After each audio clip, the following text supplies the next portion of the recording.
Drum roll, please. Oh,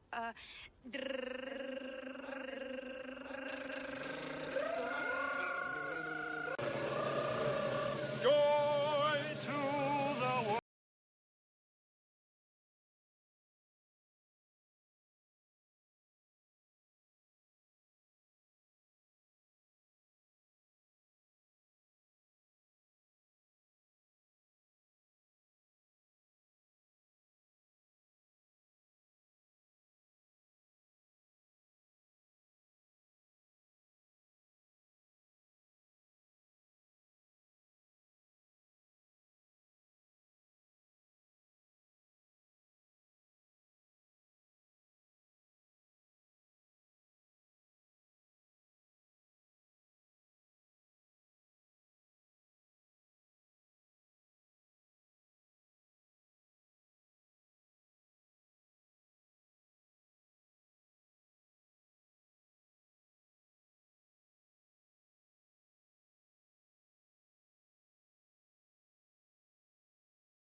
All right. Well, Merry Christmas to all of you. Welcome to Talk Hard. I am Pops. We're going to talk about another sort of a Christmas special, like a tradition, if you will. Ironcaster's out there with his family tonight. God bless you, my friend. Be safe, safe travels. Merry Christmas.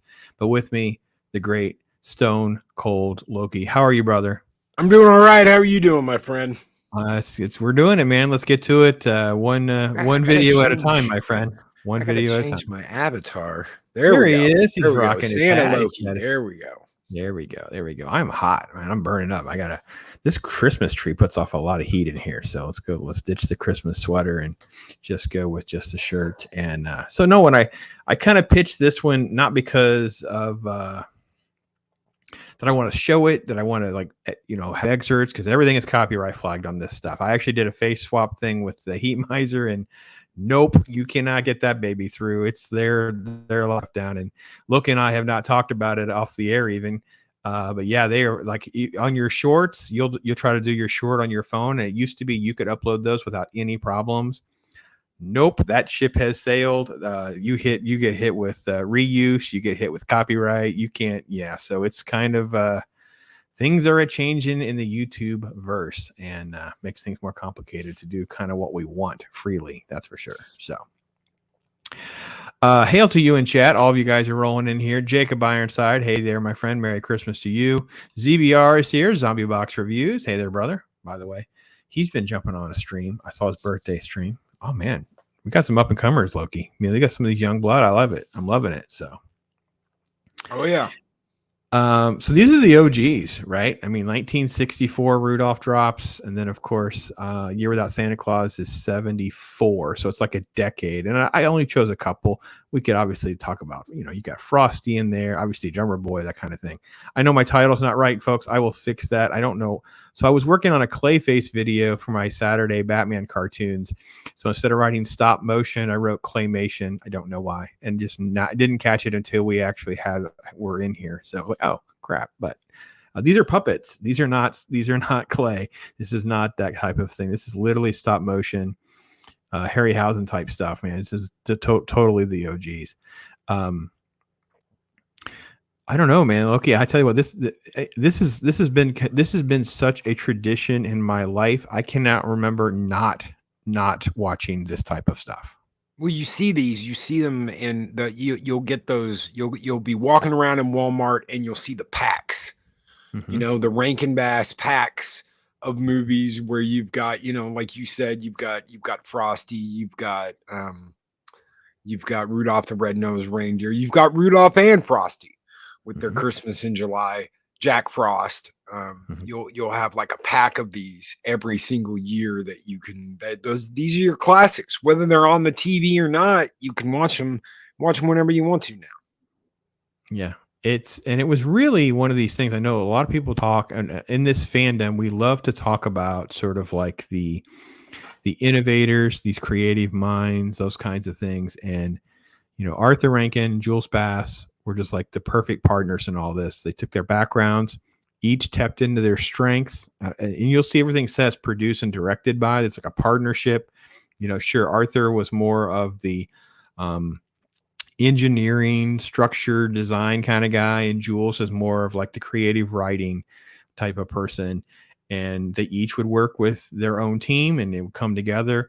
A lot of the actual filming, as I understand it, the actual stop motion was done mostly in Japan, right? So a lot of stuff was overseas. We didn't have it here. We couldn't do it, couldn't pull it off. So it's done in Japan. So literally you are watching some of the earliest anime in some ways, right?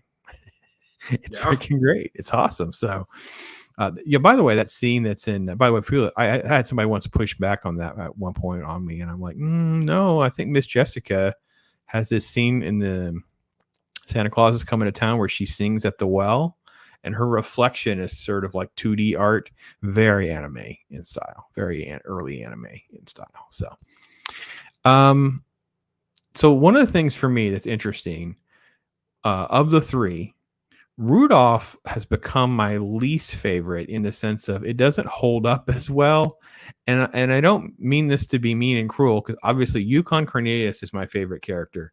But Santa is kind of a jerk, man. Well, yeah. Throughout the whole freaking thing until the very end, Santa's a jerk, man. Like, holy cow. He's terrible to Donner and little Rudolph. He's terrible again to Rudolph. He's terrible to the elves. He's not particularly nice to Mrs. Claus. And I'm like, man, Santa, why did we love this dude so much? Holy crap. It's a different time. Yeah, it's true. It was a different time, and people were hard.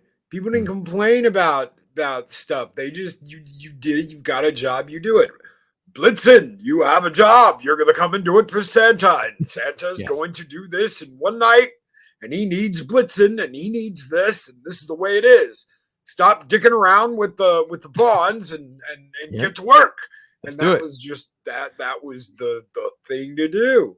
That was the thing that's what happened. Yeah. I will say this too, with the way the genius of the writing for me. First off, there's no like wasted time. There's no wasted time in these little they're like, they're hour specials. But the genius to me in the writing is like in Rudolph. So remember how they pick on Rudolph? Rudolph goes over with his fake nose, and then he gets busted of having the fake nose. The way they work the song lyrics into the scene of him like, oh, no, we won't let Rudolph play any more reindeer games. It's like, I see what you did there. I got you. But that is the genius of it. His name is Maury Laws, and I don't know much about him. I had to verify I had the name right because I knew it was Maury. But he gets the credit for a lot of those type of innovations of trying to figure out ways to take these lyrics and working with Bass to kind of make this work. But look, if we take Rudolph, I don't know. Are you a Yukon? Oh no, I'm all for Yukon and what's his name? Damn Snowman. The what? Oh, Sam. Sam, those are my boys. Burl those Ives, are my boys. baby. Sam Burl and Yukon. Burl Ives was the breakthrough thing because they got Burl Ives to do this, and because of his name and his clout and that song, they were able to elevate this and their whole company to get all of these big name people. And of course, they get Fred Astaire, and I mean, just the list goes on and on and on. But yeah, Yukon Cornelius, man, it's just a great character, man. It's so freaking great. Christmas doesn't start until you play that Burl Ives song, and then Christmas can finally start.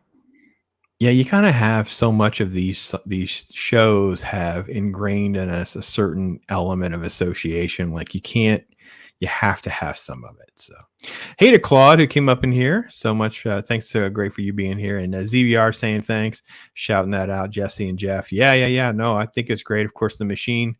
Ryan was there and some other folks. Wonderful people. Yeah, very blessed to have them on. And yeah, I couldn't agree more. A great stream, man. Just totally awesome. I can't even think about Christmas, about these Christmas shows without thinking about Charlie Brown Christmas. Yeah, different thing. But yeah, it is. it is literally, well, I did it, right? So hail to Chris Persia, by the way, who did this for me. I know Loki has seen it. I'll play for any of you who have not seen it. Let me scroll up, make sure I can get it to play because it's so super fast. And I have had some tech issues, so we'll see. Hopefully you guys can see this.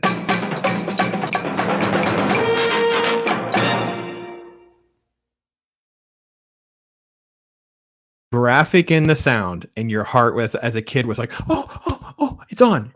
So, I mean, I remember being, I mean, there's a picture of me on like the, back in the day in the 70s, it was an ottoman, right, in the living room, put your feet on one of these leather ottomans.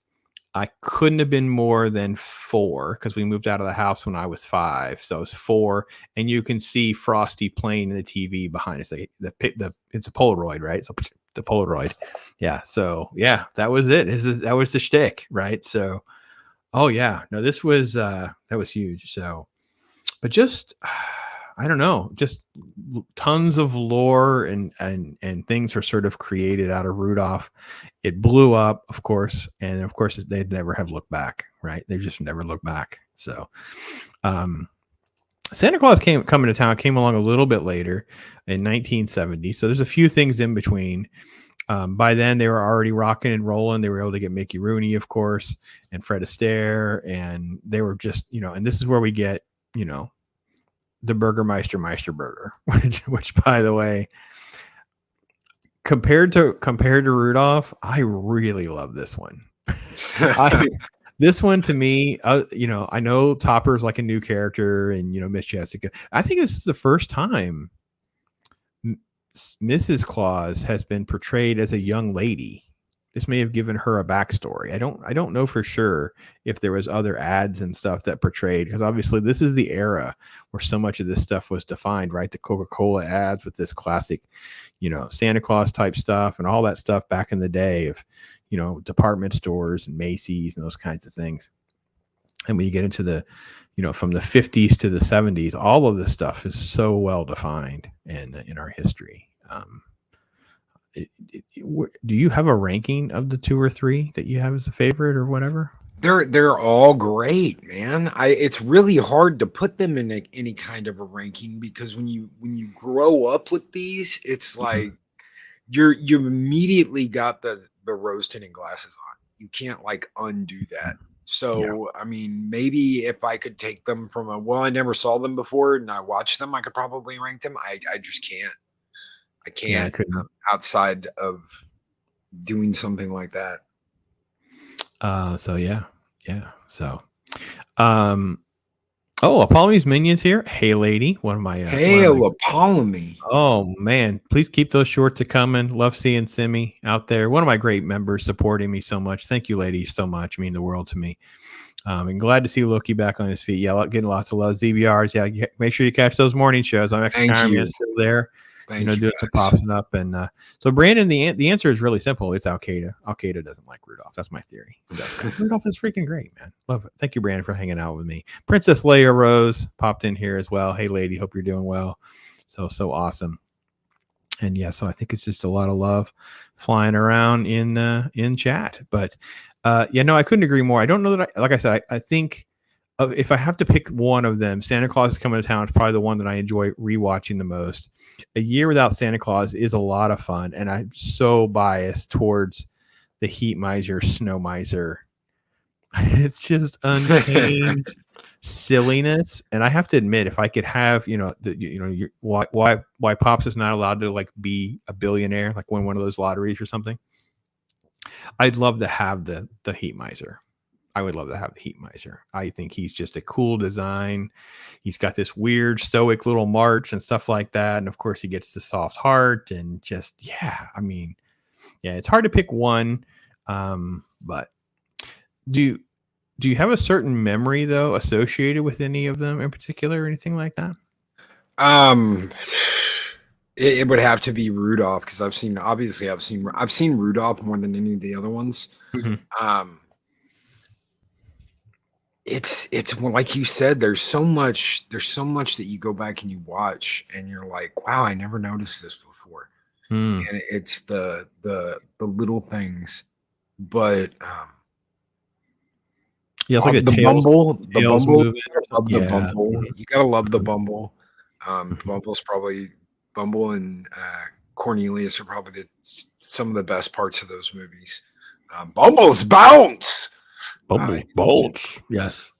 We always get a laugh whenever there's a scene with the head elf and they're getting ready to sing and there's a cut and they change the voice, obviously, because they obviously did it way after the recording. So the actor wasn't available and they just did a dub and it does not match like at all. And it just always laughs so much. And I have to be honest, I really hope that no matter what happens 20, 50 years from now, they never change that. They leave it the way it is because it does represent its time. It keeps it grounded, in its creation, not manipulated for some sort of perfection or whatever. No, and they don't need to do anything like that. Yeah. No, so no. Brandon says all of these are great. I totally understand. Totally agree. I don't trust me. There would be no judgment. And Zombie CBR, look at you smashing. Look at him. He's doing like quasi mod work over here. That's fantastic. Great. Thank you so much, my friend. Soul Assassin's also popping in here with his Santa themed avatar. I love it back. These films are classics. Indeed. Feel free in chat if you have certain favorite moments or songs, something like that. The one that I used to sing a lot or catch myself singing is Silver and Gold. You know what I mean? The whole, I guess in Santa Claus Coming to Town, there's, put one foot in front of the other, but it's also the silver and gold. Burl Ives, what am I supposed to do? It's Burl Ives. How do you not love Burl Ives in Christmas? Like, it's like you said, it's just, there's something special about the dude. Like he just, yeah. Let's share let me share this. So guys, by the way, if you didn't know, of course, just like every other fandom, there are like the massive fans. So God bless them. They got it going on. His name is Rick Goldschmidt. He is the OG, right? So Rick actually ended up working with Arthur. So here's Rick back in the day. He actually has the screen use Santa. This is his WordPress page. He has a YouTube page called Miser Brothers. This is his like blogspot. It's actually on Blogspot. It's called Enchanted World of Rankin and Bass. And when there's Rick, and there's the model right here, the actual original Santa and Rudolph was featured on the news. This was a screenshot from the news. And then there's different articles. There's Burl Ives, Sam. Miser Brothers. Yeah. See over here on the left, you can see Sam, the model, and him holding one of the Rudolphs. And then look at these ads, Loki. These old school ads. Then advertising different things for Christmas, right? So they use the little puppets and stuff like that. Look at this, like the Yukon's like with a vacuum cleaner, and Sam's next to like a toaster oven. It's great. GE rocking the ads. That is great. I don't even know what that is. Oh, it's one of those hair things. It's like a steamer for ladies' hair. Where it has like the steam thing, and then like the tube goes around. She has like just like the shower curtain, the big dome. Yeah, the shower curtain dome, man. Yes, that is so much fun. I'll come back to those ads. I think down here though, they wore some of those in Star Wars. They might have, yeah. This is the shot. This is what I remember him, because he had done a tour at some of the different shows. And Rick had these. This is the Santa and the Rudolph on display. This is the original. It's the original Rudolph and Santa. Now I know someone else who has one of the reindeer, just a random reindeer. He got it cheap because it was broken. It's amazing though. Look at this. That's so great. And this is a book that he wrote. There's the Rudolph one, and then there's he's being showcased in magazines and stuff like that. And then down at the bottom, I think it's some of the other stuff. So yeah, miserbrothers.com. You can see the books and stuff like that. Great interviews with Rick Goldschmidt. If you want to Google or YouTube that, you can see interviews with he and Arthur and all that kind of stuff. So, but yeah, great stuff indeed. Silver bells. All right. There should be a movie about Rudolph going ballistic. Yeah, well, took a lot of heat in this movie, man. I tell you what, it's a little crazy, isn't it? So, And they never get Seth Rogen a sequel to that Christmas series he made last year, did they? No, thank God, Bobby. No, thank God. It was brutal. I couldn't even make it more than a few minutes. I mean, you guys know I kind of have a PG-13 world approach, but that was so unhingedly offensive and awful. Like, I could not handle it. It was so awful. I hated it so much. So, I know we didn't really get too far into any particular movie. One thing I wanted to circle back to with Rudolph in particular, isn't it really cool? We grew up there. To me, it did not exist. It was created for this. I don't think it really grabbed or had legacy after this. But the Island of Misfit Toys seems like an untapped.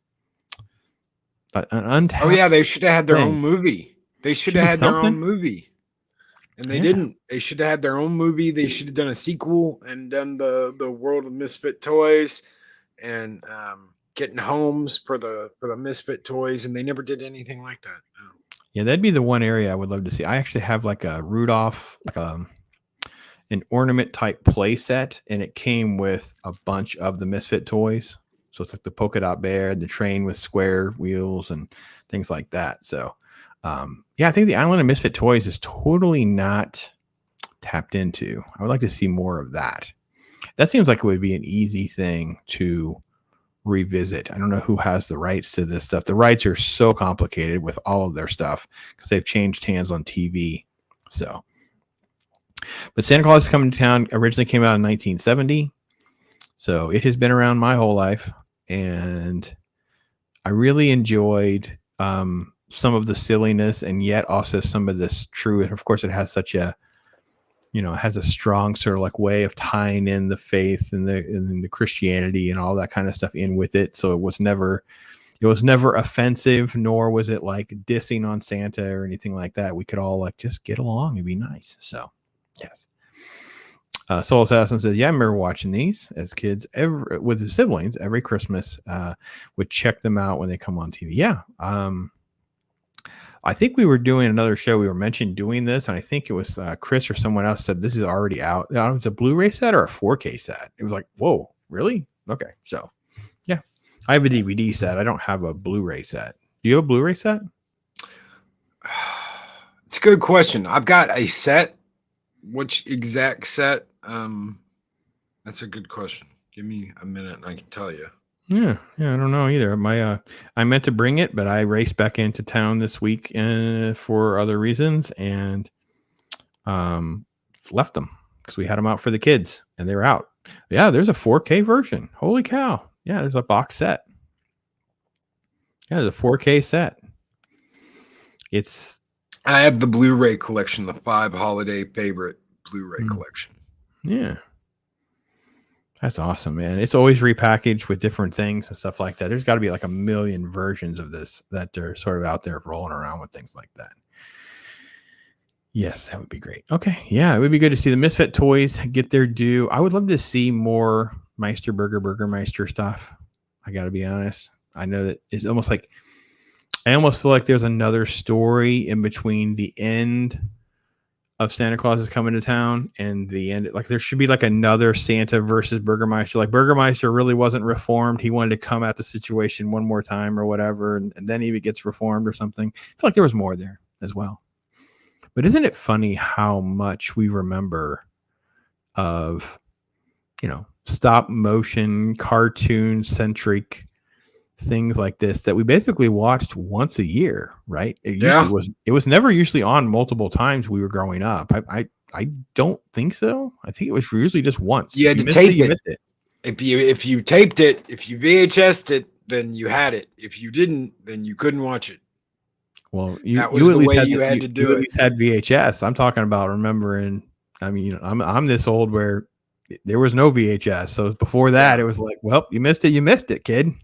Yeah, you had to tune in for Christmas. You had to watch those movies, and not everybody had VHS. Not everybody could afford a VHS. Not everybody could afford to do that back in the day. So I knew people when I was growing up that couldn't afford to do, couldn't afford to videotape and do all that shit. I was really lucky that I had a parent that loved doing that loved archiving everything and like VHS taping everything and cutting the commercials out and all that fun jazz. So yeah. Soul Assassin is suggesting a nice little spin-off with Yukon. I wouldn't be opposed to that. Hermie, Yukon, and Bumble on a little side adventure as well. I could see easily 2 or 3 little specials being pulled out of this universe. I think it's the Rankin Bass universe is very interesting. Like I said, I wouldn't want to like necessarily remake things or anything like that. I would rather just extend the universe and tie back to other ones, things like that. I think that would be the better direction to go. So I agree, Soul Assassin, good choice. Few Blu-rays, just collecting dust, seeing them was too lazy to pop them in the player, just stream my favorite movies. Yeah, well, but someday though, they might make some changes. There are a couple of changes to these. I don't think when Yukon throws the pickaxe in the snow and then he takes peppermint, it's like, it's what I was always looking for. It's like, because it plays opposite the Silver and Gold song earlier in the show. I don't think that's in every version. So there are some versions I think that don't have that little snippet. There's an alternate song. It's the Hermie Rudolph song when they decide to go off on their adventure. There's an alternate song about fame or fortune or something. I remember seeing it, but I don't know what it is off the top. Nelson Studio. I'm not sure what we're getting into here, man, but I'm not gonna dog on Saggy. She just did a video with me, so I'm not gonna dog on Saggy. I don't know exactly the context, even what we're talking about. So somebody's got a problem with Saggy? Well, it just says Saggy is stupid for calling stop motion. I'm not going to get into semantics without some context, by the way. Just not. Yeah, so I don't know the story. So, man, I still have a working VHS that's collecting dust. Oh, you got to keep it clean, though, man. Get in there with the air thing and keep it clean so it keeps working. Oh, yeah. Yeah, you got to take care of it, man. Put it if you're just not going to use it for a while, too, just put it inside the cabinet. At least it's reducing some of the dust and stuff that gets in it. Oh, yeah. So. Oh yeah, he's just saying she misspoke about something, or she has a term that she's not using correctly. Is basically what I'm gathering from his second comment. So I'm not gonna get into that with her. She's young and stuff too. I'm not gonna get into it. She may not have anybody ever corrected her properly, and I say correct properly, not correct, because some people can just be complete d-bags, and that's worse than even correcting them, because then you're like just turning people off from what you even said. So. Robot Chicken spoof on the Elf being a dentist. Yeah. There's so many great stop motion spoofs, right? SNL, South Park. Didn't you also love? I mean, do you have Elf on your regular watch list and stuff too? I do. Through the candy cane rainforest and the gumdrop, whatever it is. Yeah. Oh yeah. That opening sequence where you have all the bright colors and they're all in their costumes is totally ripped out of the Rankin Bass universe. I was like, man, I'll never forget seeing that for the first time. I was just like a little kid, like, man, this is incredible. I'm like, Elf is like in the Rankin Bass universe in a lot of ways. So, yeah. Let me see here. So,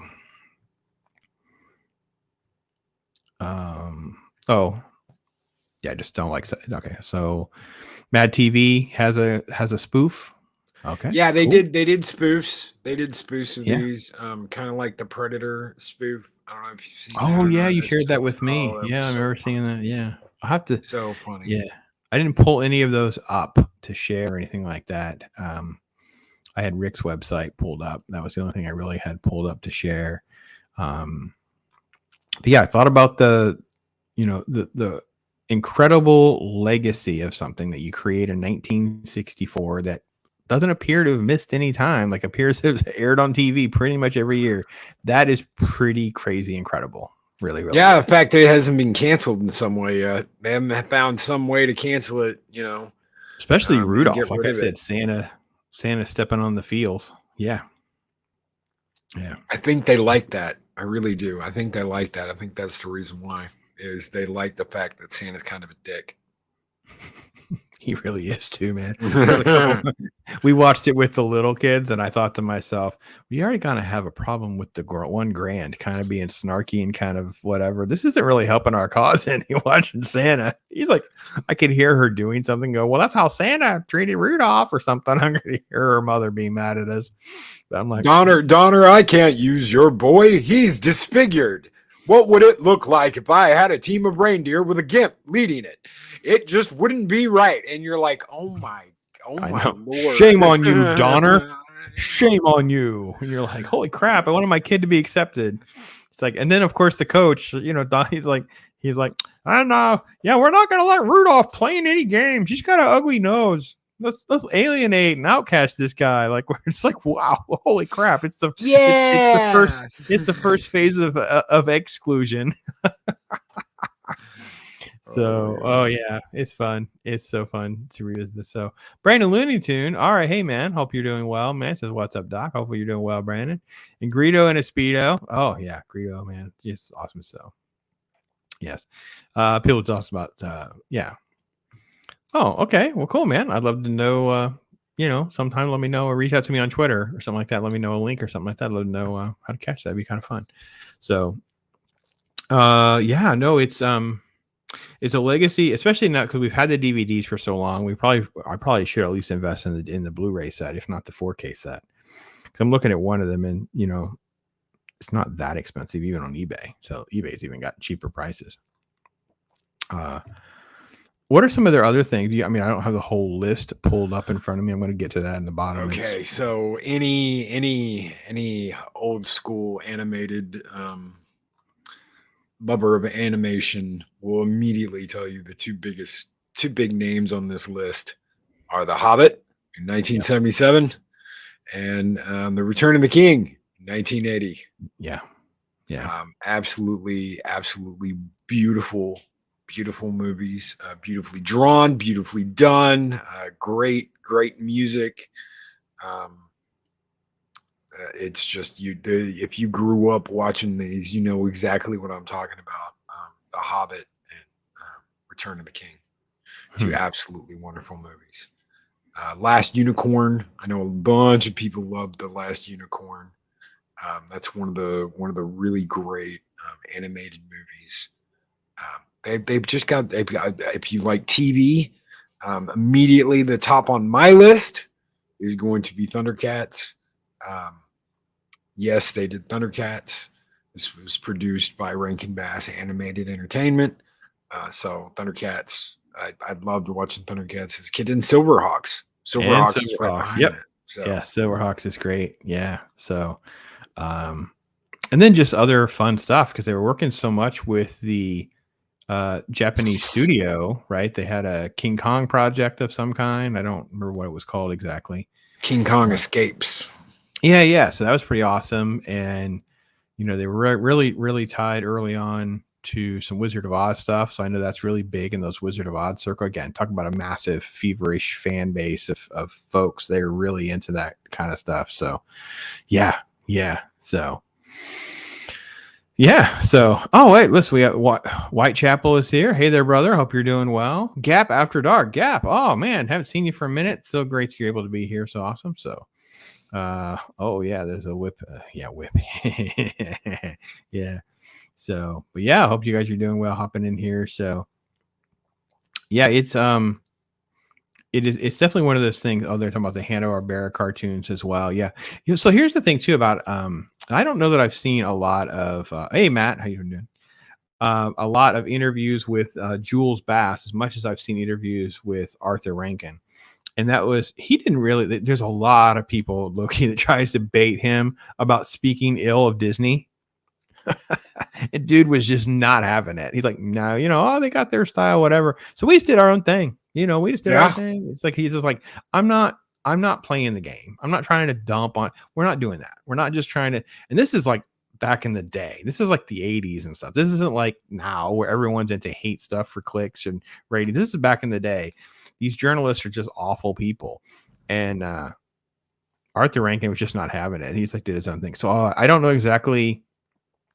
I remember a specific conversation of him discussing Hanna-Barbera per se, but based on his personality, I get the impression that they were just kind of focused on doing their own business, being creative, doing their own thing, and whatever Hanna-Barbera did, they did. No ill will. It is what it is. So, but lots of love for the Japanese studios that they worked with, folks in Canada that they worked with. And like I said, just incredible innovation. Isn't it really hard to think about that too? This stuff, we're talking about stuff in 1964. We're not talking about, I mean, dude, that's 50, over Yeah, almost you 60 couldn't years. just hop on a computer and create special effects. Everything was done in-house then. Yeah. Wow. Yeah. And like I said, stop motion. So all these are little puppets. I know my title is wrong, guys. Talked about that early on, but yeah. Anyway, Byfer hopped in here. Matt hopped in here. Guys, if you have a favorite, and thanks to Matt, of course, for always being a great loyal member as well. You guys got favorite of these movies, favorite moments, those kinds of things. Because Frosty is in the rotation. We have Little Drummer Boy, the claymation, the stop motion version of that as well. It's okay. I mean, it's not as big. It's not as big in the rotation as some of the more, I guess, fun stuff is. I don't know the appropriate way to describe it. So there's also a 'Twas the Night Before Christmas. I got the list pulled up now. And so there's this little mouse and stuff, and it's fun. I remember watching that with the kids a little bit when my kids were young. I don't know where it is right now to know to watch it with the grands. Yeah, we own Jack Frost. Yeah, we have that as well. Pinocchio's Christmas. Yeah, we have a version of that. Yeah. Coneheads. What did they do with the Coneheads? They did something with the Coneheads, Al Franken and stuff. Huh. Oh, I do not know what that is. That. I don't know what that is. Yeah, 1983. So yeah, that's the heyday of the Coneheads and stuff. Yeah, Al Franken. Maybe they did something for SNL, some kind of thing. Well, I know there was an SNL like spoof type thing, but I didn't think that's what it was. I don't know. Interesting. How to track that down. So, well, the SNL spoof is where Coneheads started. So, like the movie that was they later did with, oh my God, I can't think of his name. Aykroyd and James Aykroyd and them. That all came from Saturday Night Live. No, right, but there's an actual SNL spoof of Rankin Bass stuff. I didn't think that was Coneheads though. Coneheads is his own characters created for the show, which you're absolutely right about. But yeah, you're right about some of this stuff. Just in tons of stuff. They were working in animated TV. They work with the Osmonds. Yeah, lots of fun stuff, man. What a great legacy to have. I'm sure they would love to, get back and be able to do more. And I hope the family continues to protect it properly and allow it to flourish for future generations. So that's awesome. Hey to Byfer, hope you're doing well. Remember to hit that. Oh, thank you, ZBR. Hit that like button. Consider sharing it out. Thank you. So let's see. Did you ever see the Sad Christmas Lego Star Wars special? No, I have not. No, I did not know about that. I will say that's really one of the few funny jokes in the Santa Clauses, and actually abomination of a project to destroy that IP. There's one line about the Santa, and he's talking about living through the Great Depression and the different wars in Vietnam and the Star Wars holiday special. And that made me laugh. That was one of the few jokes that actually worked. Harryhausen took a few weeks to get a few seconds of stop motion, so I can imagine how long it took to make Christmas films. Yeah, they farmed this out to mostly, and again, if you look at this list, I pulled up the list of all the films. The studios are all over the place because, no one studio could probably keep up with everything. So you have Topcraft and Video Tokyo Production that are alternating pretty much through the mid 70s and stuff after they kind of had the ball rolling from the early days. So I assume exactly what you're saying. It would just take forever to get some of these shots with these little puppets because you're constantly just making these little motions. And I think what you were saying earlier, Loki, especially with Rudolph too, but the other ones, but definitely Rudolph, when you rewatch it, you get those little nuances of they'd move the hair, they'd move, the tails would wag, the little critters that are running around, squirrels and birds and stuff, they're all doing their thing. So yeah, I like all that. Let's see. Masters of the Universe Christmas special. Are you a He-Man dude? I was for a long time. I've even got some He-Man stuff here for Mexican Iron Man for Christmas this year. But I haven't watched the Masters of the Universe Christmas special in God knows how long, since it aired. I have the series, but unless it's, I don't think it's in that set. So yeah, I don't know. I've not watched that.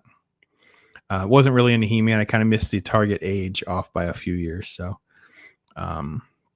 yeah, Harry is the goat. Harry is the goat. Let's see.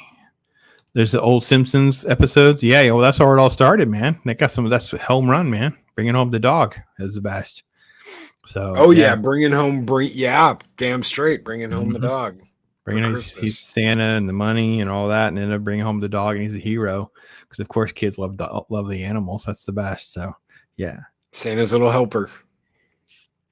Santa's little helper, indeed. Yeah, ZBR, Nightmare Before Christmas. Is it a Christmas movie or a Halloween movie? It's both. It's both. Yes, it is. That's the correct answer, of course. Right. Yeah. And isn't it funny how much Burton gets credit for that? Because obviously he's doing more like concept art, character development, whatever. But obviously it's the James and the Giant Peach group that puts all that out. By the way, my review of Pinocchio dropped today. Pinocchio, not the Disney one. Pinocchio, the Guillermo del Toro one. Del Toro's, yeah. Have you seen this yet? Mm-mm. Wow. It is not going to be for everyone. I was so impressed. I love the fact that all the takes are different. The music is really good. It's darker, edgier. Yeah. I mean, obviously it's getting different awards and things like that. So I had already kind of earmarked it. I just didn't know that it was already dropping. So Netflix and HBO Max topped the list on the sources of the Golden Globes Award. I did a little video on that. And at the bottom, they had it by like service. Those two, by the way, way ahead of some of these big studios, which shows exactly what we've been saying. They are making crap. You know what I mean? Right. They are making crap. So yeah, no, I think Pinocchio is in the same. I think I say several times in that video, like a James and the Giant Peach sort of reference, that kind of stuff. So Abomination AJ, talk hard. You are, man. He is the man talking hard, by the way. If you're not catching his Saturday streams, you're missing out, man. He's a great. Wallace and Gromit, another one. Yes, those guys have a great studio and put out great stuff. Wallace and Gromit content is fantastic. I love those. Christmas. We don't want to call it claymation. That's my typo. There's some Buble White Christmas video. Yes, it is indeed. It is super cool. Yes. Andy's in here. Talk about someone who could do some cool stop motion, man. Get his figures up in here. These 6-scale ones, man. Burgermeister, Meisterburger. Oh yeah, he's my favorite. I said it early on. I just love the Burgermeister. Yeah, he and the Heat Miser. Yukon. I love these secondary characters. I think they have so much promise. So, hey, Andy, thanks for being here too, by the way. Long time no talk. Yes. Has to activate his power sword every time he runs into one of the mistress's husbands. CBR, man. Everyone's piling on this man. I'm telling you, right? Everyone's piling on this man. It's so funny. CFG. All right. Christian Phantom Geek is here. Hey there, brother. Hope you're doing well across the pond. So, all right. Oh, snap. Okay, then Pop, check it out. All right. So, we must be talking about Pinocchio. Yeah, I was really impressed. I kind of went into it with some hesitation. It's definitely one of the better things, but it is a very nuanced thing. It's like you can see diehard Disney people and things like that who love the Pinocchio and not any of the actual books or where it all came from being totally turned off by this, because it is definitely not. Everything has a little spin to it. Everything. So yeah, Matt says the same thing. So yeah, just different, just different. So Nickelodeon Cartoon Network specials from the 90s and 2000s, really good stuff. You got anything in particular that jumps out at you too, since we're talking about specials? Any other specials you can think of? Obviously, the Charlie Brown stuff is the claymation, the claymation Christmas. Here we come a waffling, and they've got waffles and they're carrying waffles. You know. Oh yeah. Oh yeah, the claymation Christmas was like, yeah, everybody loved the claymation Christmas. You got the raisins, woo, and I heard it too, great, and oh yeah, people are too young to even know that raisins reference, bro.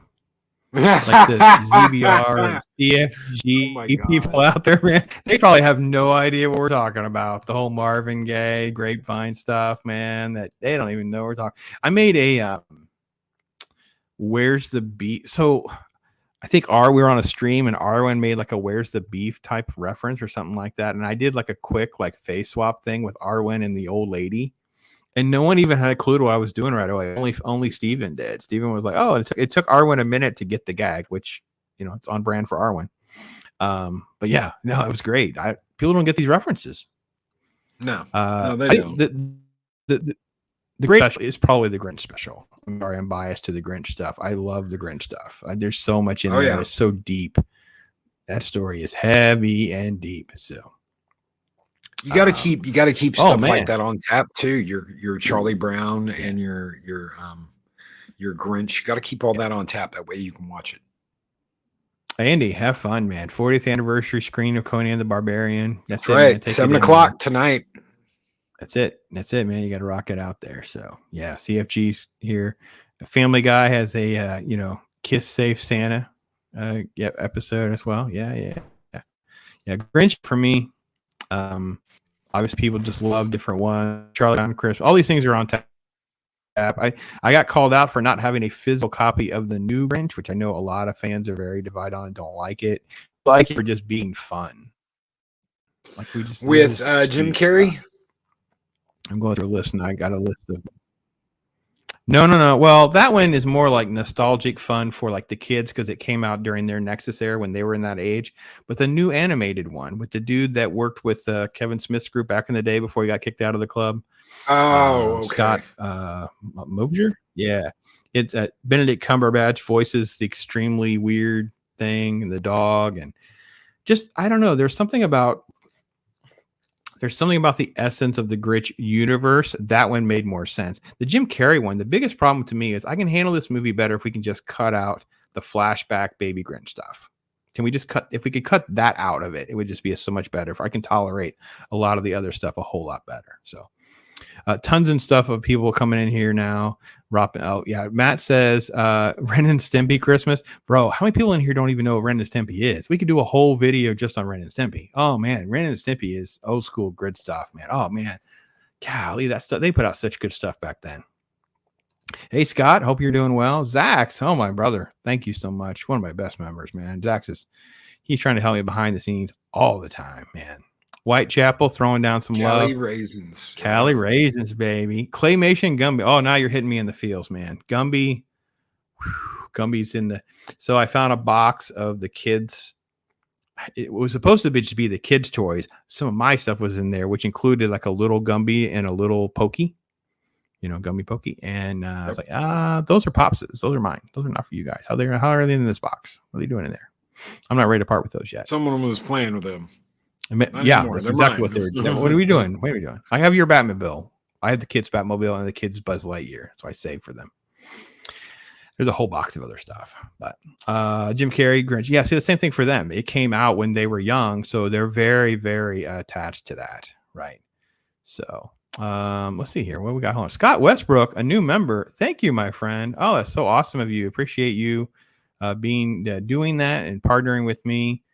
In this journey, it's been a blast, and let me say a thank you video. I don't have a Christmas thank you video. I was trying to not have tech issues, so I could pull a Virginia Santa sleigh clip to turn into a thank you one to make Loki smile as well. I do not have said thing. However, I do have something that hopefully can make us all smile because it is that absurd and it does. Hey, how you doing? Oh my God. Oh, it never gets old. Well, thank you, Scott, so much for being a member and being here with us, my friend. I appreciate it so much. So let's see. Soul Assassin says, yeah, the adult innuendos and the Jim Carrey one. Oh yeah. Oh, it's a lot. It's a lot. But it's in the rotation.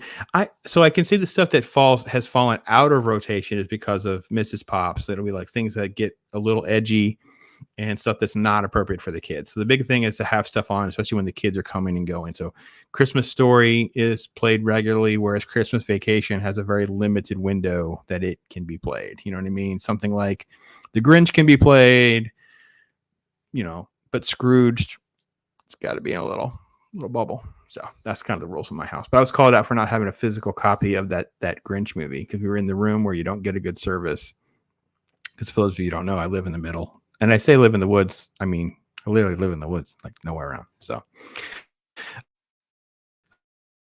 oh, this is a fun list. They meant the Tales from the Crypt All Through the House special from 1989. I've never seen that. Fascinating.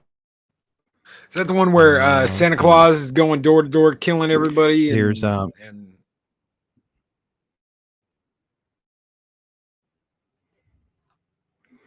I've not seen this. I don't think it says he sees you when you're sleeping, knows when you're awake, and he definitely knows if you are an aggrieved wife who just put a fire poker through your husband's forehead on Christmas Eve when your children slumber upstairs.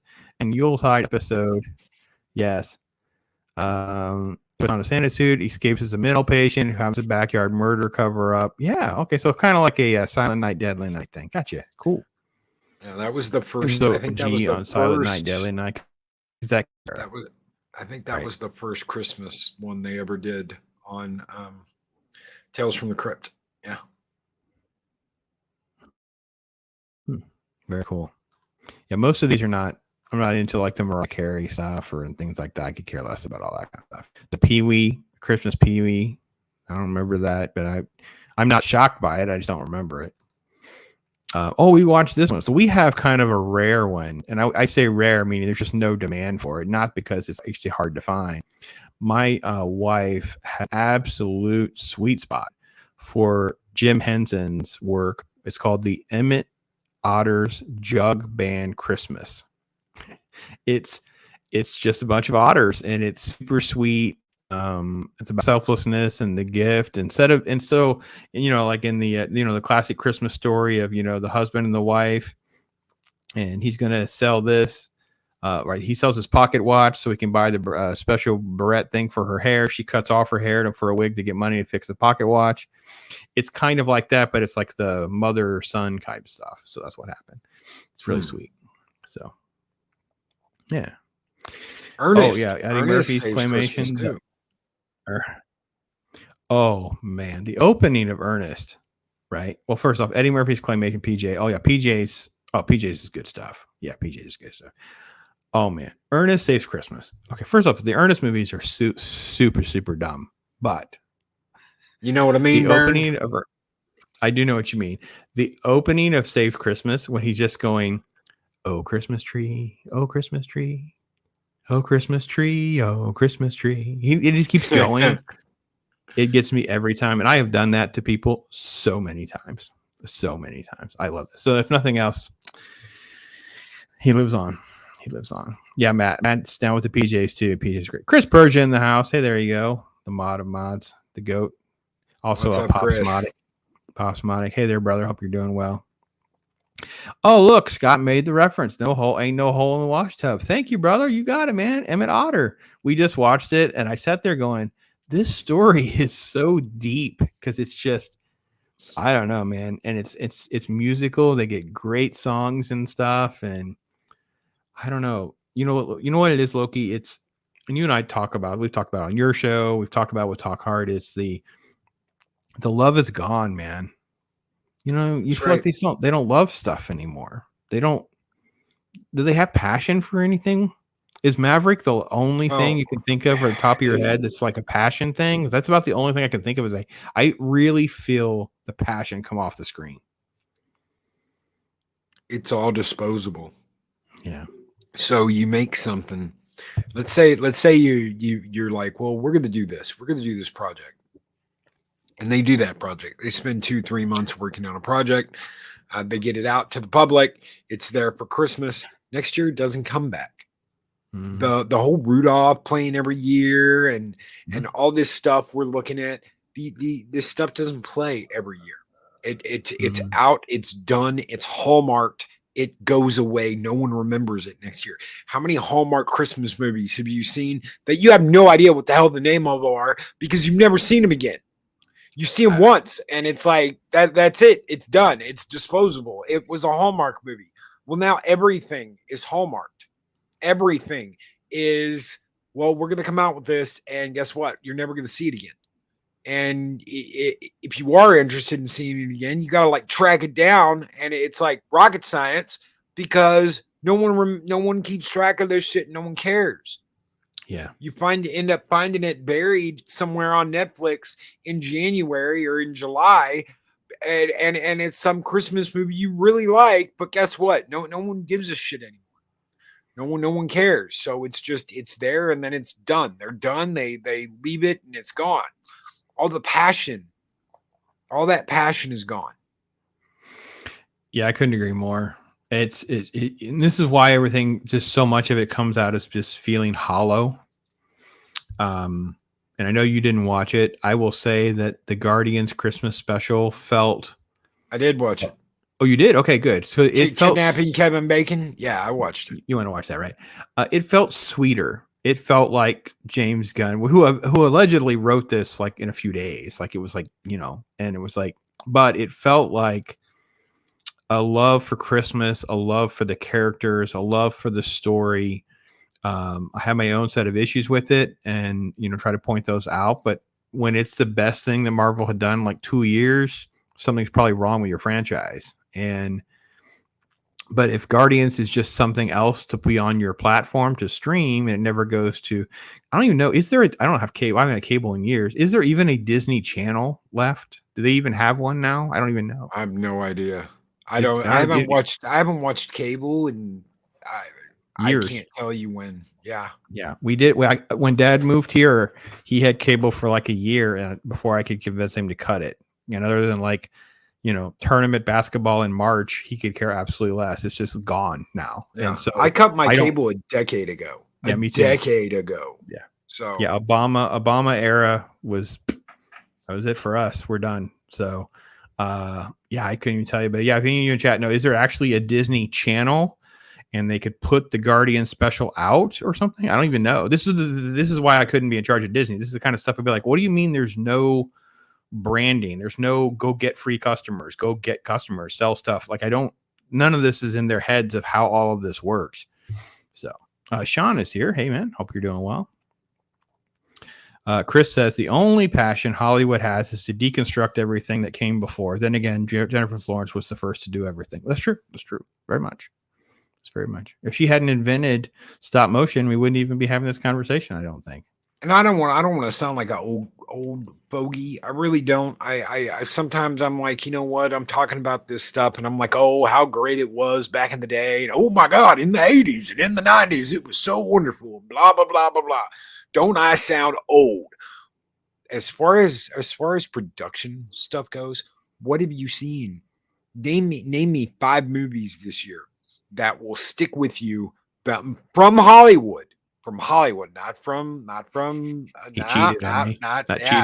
that. No RRR, no none of that. There's 3 from overseas. There's 3 from there that I would list right off the top of my head. Right off the bat, but give me 5 from Hollywood that absolutely you will rewatch till the day you die. How many of those? And how many of those from the year before? And how many from the year before that? You might get 1 or 2. Maybe. You might get 1 or 2 a year that you're like, man, I want to watch that again. Dune. I just watched Dune again. And what a huge, and that was while I was sick and kind of in and out of consciousness. What a huge production and spectacle.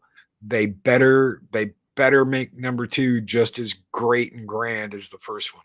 Well, they sure better make it an epic. Like you better make it part 1, part 2. Because if it just ends like that, you've lost me as the fan. I found it very boring and dull because I'm not into it.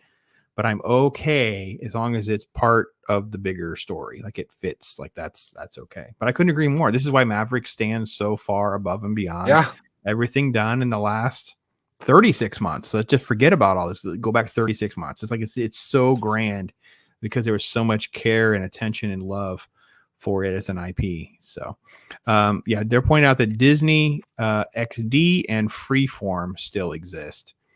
And then, Bobby, you bring up a good point, and I will admit, I think I had a joke with Loki too because I was trying to figure out early on, but a clip from I think it's the first Daddy's Home, but Daddy's Home 2 is a Christmas movie, and there's a couple of great moments. Includes Will Ferrell cutting down a cell phone tower. Yeah, there's a lot of stupid fun in those movies, and if you can treat them as stupid fun, you can have a good time with it. So, it is okay. Get off my lawn.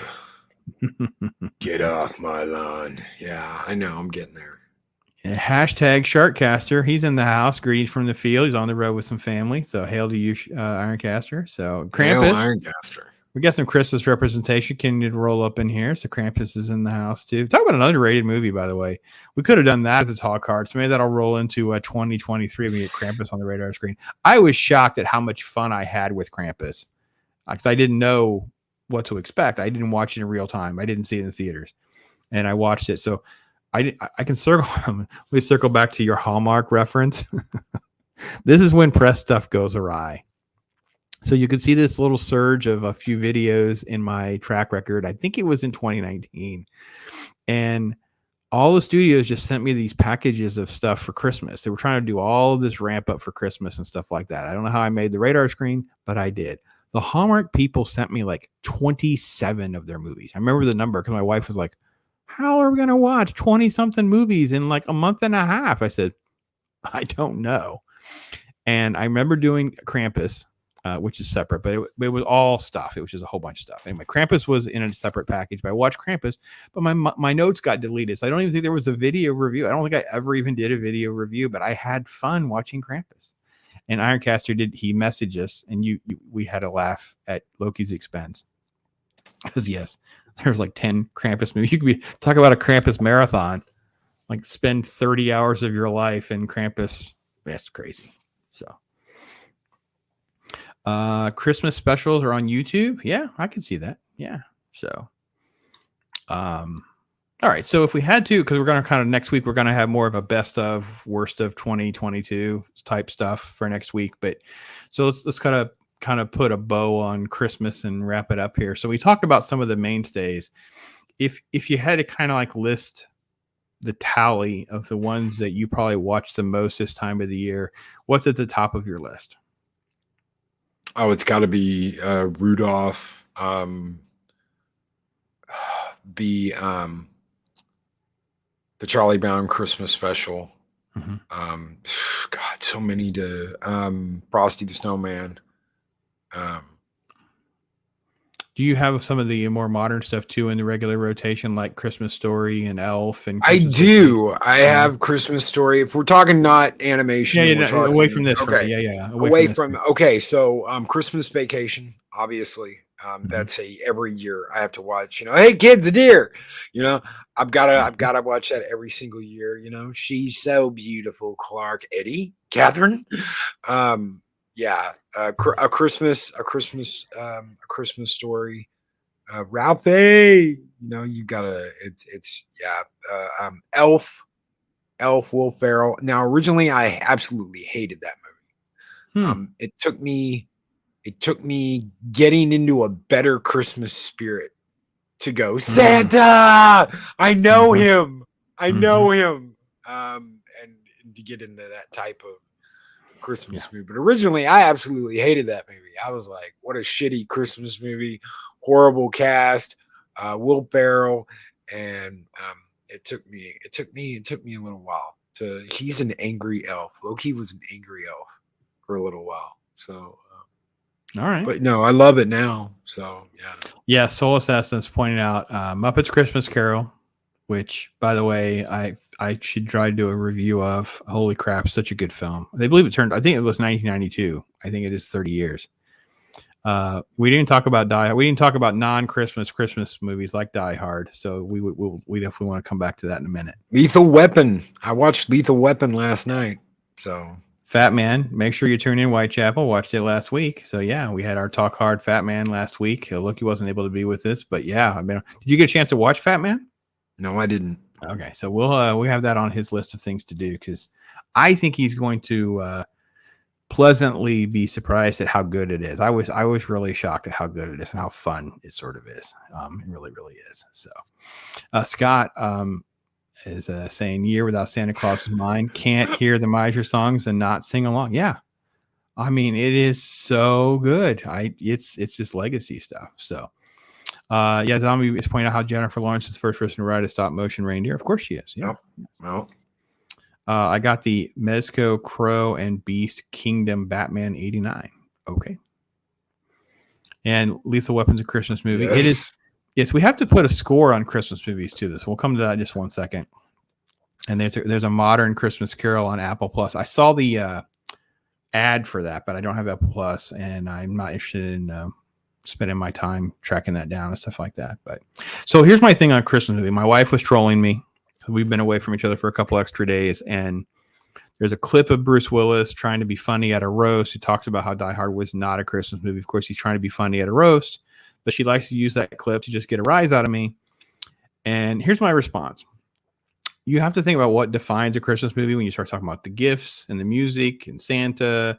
You have stuff that's on point, and then you have subtle references and subtle themes. You have all these different things, right? We can tick off stuff in Die Hard. Easily I can come up with like 5 to 7 things really, really fast. There's more Christmassy stuff in Die Hard than there is in It's a Wonderful Life, which is the GOAT of Christmas movies. In the first 5 minutes of Die Hard, a man walks up and kisses Bruce Willis and is like, "Merry Christmas!" And Bruce Willis wipes that kiss off, and he's like, "Fucking Californians." It's a Christmas movie. It's so well. First off, my thing was I would always volunteer because I worked at the movie theater, and Die Hard, I would always volunteer to clean Die Hard because Let It Snow played. And I could sing and dance and have fun. It would cheer you up no matter what kind of crappy day you were having, whatever. You're jamming to, some OG Let It Snow. But you talk about all the gifts and all the references. I have the shirt, ho, ho, ho. Now I have a machine gun. It's just you have all these things, right? So, okay, so that we have the scale. We should almost come up with like a score. It's like it has a score of like 7 or something, right? Lethal Weapon's going to score less. There's less of it, but it's still there. It's still there. And it's probably more in line with Gremlins, right? It's not as much, but there is some, and it's not as much. Die Hard has a lot, brother. There's a lot. Yeah. And I said someone at work who brought this up like 2 or 3 years ago. I said, when does Die Hard take place? And they're like, what? It takes place at a Christmas party. The entire film takes place at a Christmas party. Yep. What's a Wonderful Life? You have decades of flashbacks and stuff that's happening. Then you relive it again and go.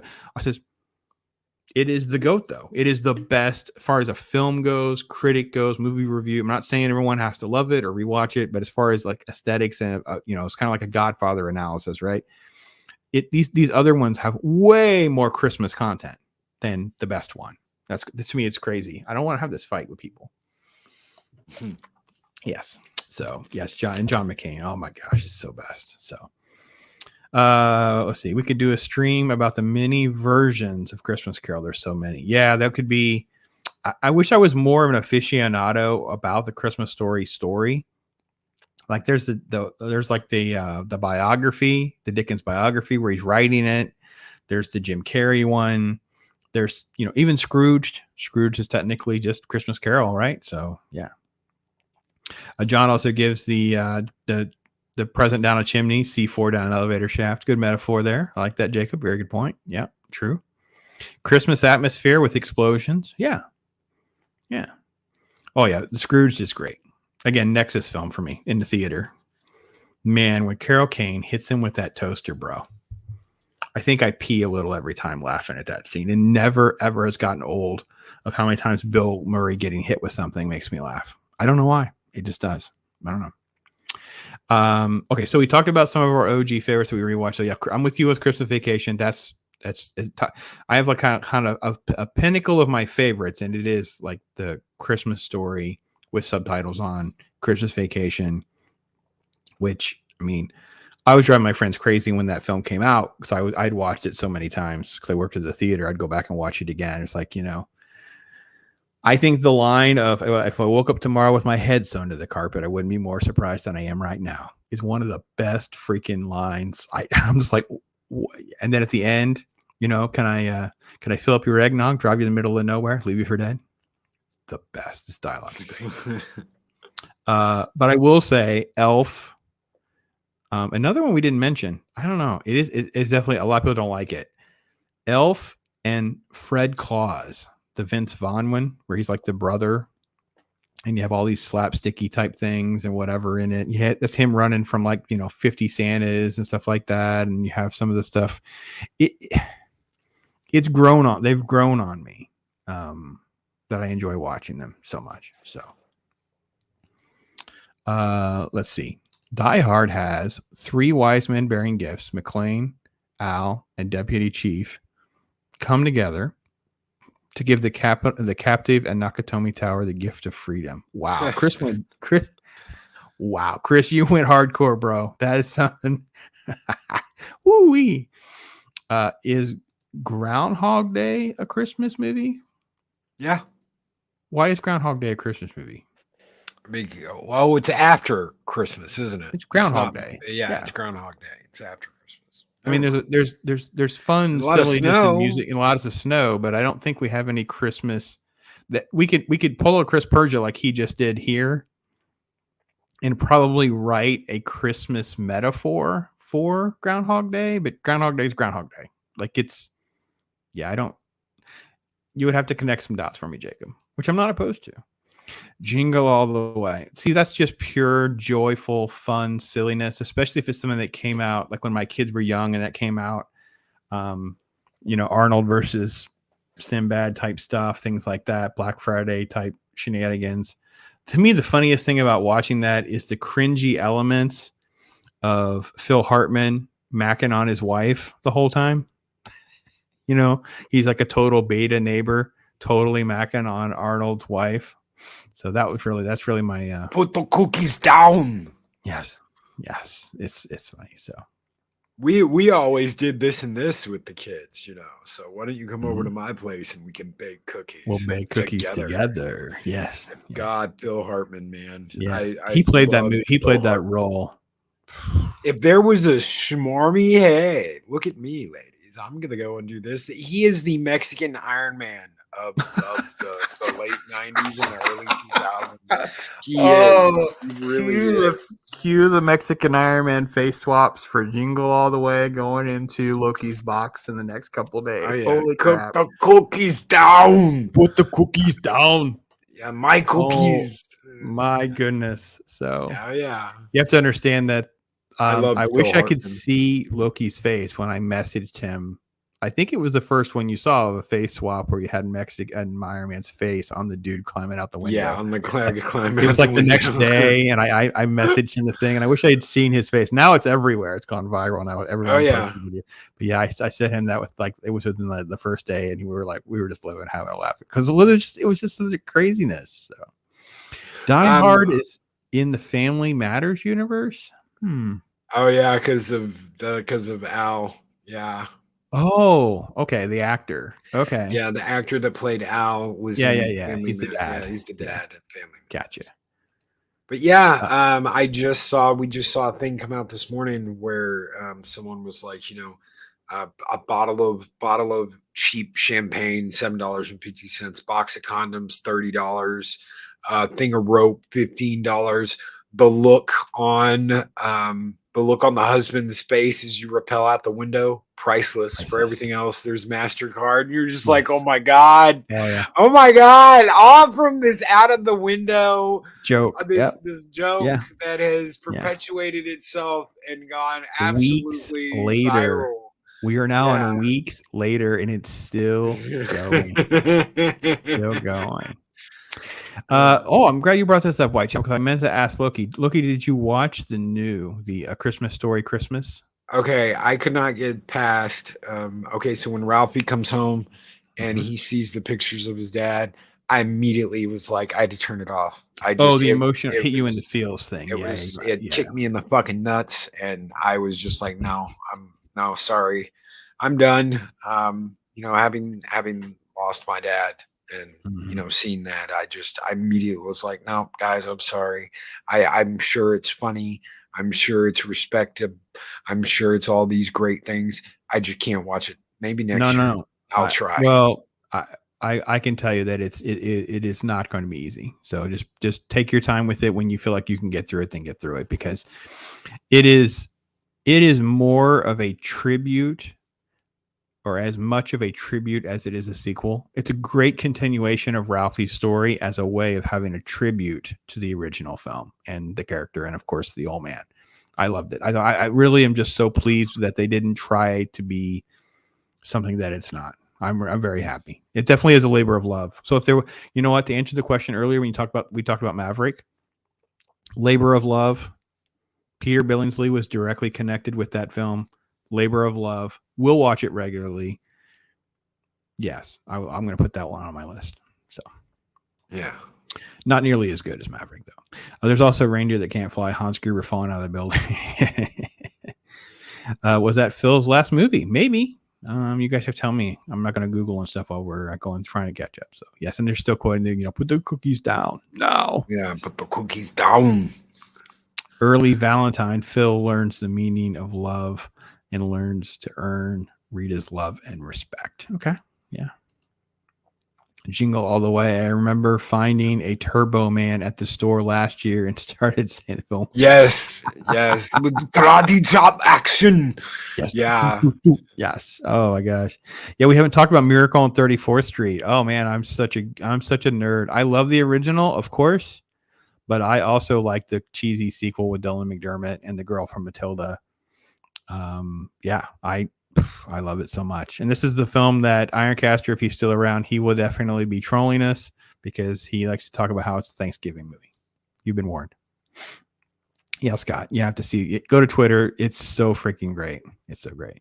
Yeah, we mentioned Gremlins briefly. Definitely is a Christmas movie. Definitely in line with sort of like the same category as Lethal Weapon with the number of check boxes of why it would qualify. So Chris Persia, after I asked the question of Groundhog to Christmas, I thought, Groundhog is after Christmas. Yeah, okay. Cop Dad, they're answering. I'm so far behind on chat, you guys, so that's all that's happening here. So let's see if I can just jump ahead a little bit here. Oh, Christmas with the Cranks. Yes, that's a difficult one. We have it in our rotations that we like it. And yet I watch it and I'm always irritated by it. But I want to say this, ZBR. There's the book that is based on called Skipping Christmas. I'm not going to be one of these. I wish they had followed the book more. I understand. But if they had called it Skipping Christmas and just made very minor changes with some of the silliness, it would have actually been a really good movie and would have been better. It does make our rotation because we have so many that we watch and whatever. But I'm not going to pretend that I think it's great or good or anything like that. So, oh man, this is OG. Yeah, you start going OG with Bing Crosby and White Christmas and Go to Holiday Inn and stuff like that. But yeah, the OG stuff is, you know what it was for me, Loki, when I watched those is it's like classy, right? Classy. Like the OG crooners. When you listen to like the OG crooners doing Christmas songs, because I don't know about you, but it's like when you listen to Frank and you listen to Dean Martin and Tony Bennett and Andy Williams and really the modern guys too. They're crooners too, right? Bublé and Harry Connick Jr. And it's classy, and we miss classy in our society and culture right now. Ooh, yeah, so much of that. Yeah, I have to be honest. I know you guys talked about Star Trek this morning on your show. I kind of thought about this in my head. I didn't think of it in this way until I talked about being classy. To me, that's what Star Trek has lost with these shows. I couldn't really get through any of Picard. I didn't watch any of Discovery. I just can't. It's just so tacky, cheap, feel dirty. I don't know. Ugh. Yes, Trading Places at Christmas with the big Christmas suit and stuff like that with Aykroyd and stuff like that. It has some elements. It can make the list, sure. Okay, a 2019 animated Claus with a K was surprisingly good. Oh, I don't know what that is. Do you know what that is, Loki? Matt, where did you see that? What is that? I'm sorry, you got me on that one. Don't know what that one is. So yeah, when we were done here, Loki and Ironcaster, if you're still out there, message me too, so I can know what's going to be on your good and bad lists for next week's show, so we can kind of make sure I get the thumbnail. I have the thumbnail started. Oh, it's on Netflix. Okay, I'll check it out. Some ideas. So next week will be a little more fun. It'll be like our last. Is it really already? Are we already on the last one? We are on the last one. Next week is the 20th. Golly, dude. Everything has gone by so fast. I feel like I lost a week. You lost a week because you were sick. Oh yeah, Yes. that's still bouncing back from. Funny Farmer Christmas movie? I don't. Do they sing Christmas carols in the piano scene? Maybe because there's like one Christmas sequence with the town. Oh. That one's kind of a stretch. That would be pretty far down my list of being Christmas. I would have to watch that again for Christmas content to figure out where it would rank. Like I said, if I had a score, it would be more like a 2. It could be Christmas content, but it'd be really, really Hey, low. forget about Home Alone. That's right, Home Alone. Oh, man, How do we yeah, forget yeah. about Home Alone? I don't know because I already did my review and stuff on it before, and I've kind of moved. So that's the thing too. No one in my family enjoys Home Alone as much as I do. Like I hated it when it came out in theaters because I didn't go see it right away, and it become like a box office phenomenon. And I watched it and was like, really, that was it? Like I just thought there'd be more, right? And of course, it grows on you, right? And you learn to love it. And we just watched it. And it's just one of those things where not everybody in my house loves it as much. We don't rewatch it as much. It kind of makes a one-time screening. That's it kind of thing. But yeah, Home Alone is a legacy film, man. And people of that era, which do you have that in high regard? Because you're kind of more in that target age group than I am. Oh yeah, I love the second movie. You get Yeah, to see him meet Donald Trump. There's all kinds of good shit in there. Yeah, both movies. Talk are about good one you have movies. to have on physical, right? Because they cut the Trump scene out on a lot of the digit. Yeah. So by the way, if you don't have a physical copy of that one, good luck. So, but yeah, no, Merry Christmas to you guys. Hopefully you have your favorites and things like that. But yeah, feel free to hit us up with other stuff in the comments to let us know some of the things. So that's a couple of great suggestions of things that I haven't seen that definitely would like to work in. I really had intentions of doing more Christmas movie reviews, but of course everything has gotten crazy on us. So yeah, gotta own those Home Alone copies. Yeah. All right. Hey, look at that. Look at Comic Relief in here. Hey, buddy. Hope you're doing well. ZBR said, yeah, he's a 90s kid. Yeah. Yep. No, it's definitely a thing. I remember watching Chris Stuckman was like obsessed with Home Alone. There was a video he did, and I just kind of like sat there like, whoa, we hit a button with this dude. You know, like I was like, wow, it's his favorite. I'm like, wow, it's not my favorite of all time or anything like that. But no, it was for him because it was just like that nexus there of when he saw stuff. So but yeah, next week we'll be having more fun. We'll kind of wrap up our year, put a close to 2022 because then I'll be on vacation. We'll have a best of Talk Hard that we can play for the last one on the 27th rather. Then we'll be headed into the new year. It's hard to believe, isn't it, Loki? We've been doing this pretty much most of the year. Oh yeah. Not hard to believe at all. Fun times and hard work. And it all good pays memories. off. Yeah. Lots of great memories. Okay, good memes. Yes, Daryl, like, hey brother, I'm glad you made it. What is up? Greetings program. Yes, so yeah, he'll be on here soon with doing vac tubes. That's good. Any thoughts of Kurt Russell's portrayal of Santa? Oh, the Santa Chronicles on Netflix. We liked the first one. I didn't watch the second one, so I don't know. It was okay. I didn't care for it. Like I haven't watched it since. When did it come out? Like the first one came out like 2 years ago or 3 years ago. I watched the first one, or we watched the first one, and we've never watched it again. So that kind of tells you something. I wouldn't be adverse to watching it again, and I didn't see the second one at all. So yeah, he had more of the look. I will tell you that. That was fine. Yeah. Peanuts. Yeah, we went on a lot about Charlie Brown. Yeah, Charlie Brown's definitely one of the top tiers. Definitely. And more Kurt Russell. Yes, obviously more Kurt Russell. We're all about that. So, but yeah, it'll be fun next week. Make sure you guys get ready. 5:30 Eastern time. We'll be talking about stuff we like, what we didn't like. Excuse me. It is. It's been crazy doing just because for me this is my first year, and I don't know how long, where I haven't had some sort of responsibilities that dealt with like multiple channels, multiple people's content, other people's reviews, other people's, all the stuff that goes along with being a YouTuber or whatever. It's the first time where I really have my own stuff to worry about. I don't have everyone else's stuff to worry with. So it's been a fascinating journey in that time to do that. And you've been a large part of that for so long. Like we started with Halo and then this. It's crazy to think about. It is. Absolutely is. Yeah. Yeah. But it's a fun ride. It is a fun ride. It is indeed. So it's great to meet so many people and talk about stuff, make fun memories, learn a lot, that kind of thing. So, oh, they're talking about the Kurt Russell thing. Yeah, it came out in 2018. It's really been that long. Yeah, I never even heard there was a second one till today. Yeah. I again saw it pop up on the screen, just kept going. Like whatever. Yeah, I don't. It was fine. It wasn't bad or anything like that. But yeah. So it is also awesome when this pop goes to the Loki. Ooh, awesome. When always throwing out the names. Is Christmas movies to me is probably the one area where I don't know that I can rank them. You know what I mean? Is that a weird thing to admit? Like, No. You know, sometimes you feel like you can rank certain things, but for Christmas stuff, I feel like I don't know how to compartmentalize it to list it. Like it's almost like genres within the bigger genre or categories within the bigger genre. And you know what I mean?